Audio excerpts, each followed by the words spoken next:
നമസ്കാരം. ഒരു സുപ്രധാന വാർത്തയിലേക്ക്. വനിതാ മതിലിൽ പങ്കെടുക്കുന്ന തൊഴിലുറപ്പ് തൊഴിലാളികൾക്ക് പകരം സൗകര്യമൊരുക്കി ആലപ്പുഴ ജില്ലാ കളക്ടർ.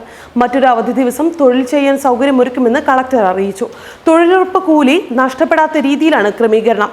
മഹാത്മാഗാന്ധി ദേശീയ ഗ്രാമീണ തൊഴിലുറപ്പ് പദ്ധതിയിൽ ജോലി ചെയ്യുന്ന തൊഴിലാളികൾക്ക് 2019 ജനുവരി 1 നടക്കുന്ന സർക്കാർ പരിപാടികളിൽ പങ്കെടുക്കേണ്ടതുണ്ടെന്ന് സംഘടനകൾ ആവശ്യപ്പെട്ടിട്ടുണ്ടെന്നും ആയതിനാൽ അന്നേ ദിവസം ജോലി നഷ്ടപ്പെടുന്ന തൊഴിലാളികൾക്ക് മറ്റൊരു അവധി ദിവസം പ്രവൃത്തി ദിനമായി കണക്കാക്കി മസ്റ്റർ റോൾ അനുവദിക്കാവുന്നതാണെന്നും ജില്ലാ കളക്ടറുടെ ഉത്തരവിൽ പറയുന്നു.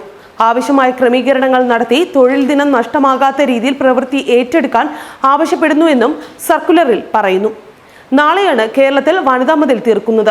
50 ലക്ഷം വനിതകൾ മതിലിൽ അണിചേരുമെന്ന് CPM സംസ്ഥാന സെക്രട്ടറി കോടിയേരി ബാലകൃഷ്ണൻ അറിയിച്ചിട്ടുണ്ട്. ഇടവിട്ട് പുരുഷന്മാരുടെ സമാന്തര മതിലും ഉണ്ടാകുമെന്നും കോടിയേരി പറഞ്ഞു. വനിതാ മതിലിൽ KR ഗൗരിയമ്മയും പങ്കെടുത്തേക്കും. അതേസമയം വനിതാ മതിൽ പണിയുന്നത് ശബരിമല യുവതീ പ്രവേശനവുമായി ബന്ധപ്പെട്ട് തന്നെയെന്ന് വ്യക്തമാക്കി മുഖ്യമന്ത്രി പിണറായി വിജയൻ. ശബരിമല വിഷയവുമായി ബന്ധപ്പെട്ട സംഘപരിവാർ പ്രസ്ഥാനങ്ങൾ നടത്തുന്ന പ്രചാരണത്തിനെതിരെയാണ് വനിതാ മതിൽ എന്ന ആശയം ഉരുത്തിരിഞ്ഞത്. ഈ ആശയത്തെ സർക്കാർ പിന്തുണയ്ക്കുകയാണ് ഉണ്ടായത്. ശബരിമല വിധിക്കെതിരായ നവോത്ഥാന പാരമ്പര്യം തകർക്കാനുള്ള ശ്രമം സംഘപരിവാർ നടത്തി. ഒരു കൂട്ടം സ്ത്രീകളെ നിരത്തിലിറക്കി മതനിരപേക്ഷത തകർക്കാൻ ശ്രമിച്ചു.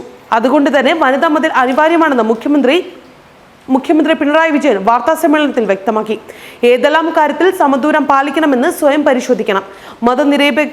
മതനിരപേക്ഷത സംരക്ഷിക്കാൻ വർഗീയതയ്ക്കെതിരെ അണിചേരുകയാണ് വേണ്ടത്.